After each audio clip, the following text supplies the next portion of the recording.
Esas mitades no coinciden, perra.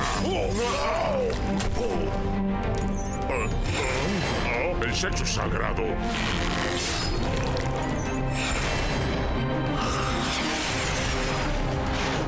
Esto es por no darle buenas calificaciones a Morty, perra.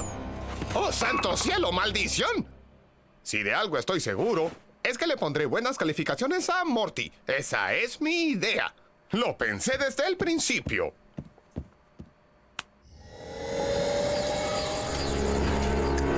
¿Qué demonios? Salir de las brasas para saltar a la freidora, Morty. Oh, vaya, ¿qué está pasando? Es posible que tu perro haya adquirido conciencia y haya modificado su amplificador de cognición, luego se puso en contra de Jerry, Beth y Summer al aprender sobre el cruel trato de su especie por la humanidad, pero es solo una opinión, Morty. No puedo creer lo malo que se volvió Snuggle solo por ser inteligente. Por eso elijo sacar mala nota.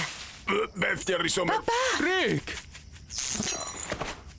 Oh, gracias a Dios, Morty. ¡Oh, de nada! Debemos huir si nos apresuramos. Podemos establecer un campamento en un desagüe antes de que los perros se apoderen de todo. Espera. No iremos a ninguna parte. Esta es mi casa y no la abandonaré. Se acabó, Jerry. Los perros se encaminan hacia el dominio total del mundo. Pero oye, al menos ahora saben que no deben orinar la alfombra. Un momento. Tengo una idea.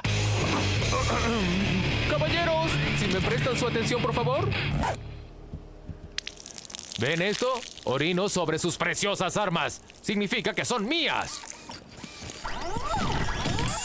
Persona mala. Mala. Oh, buen plan, Jerry. Traigan al chico.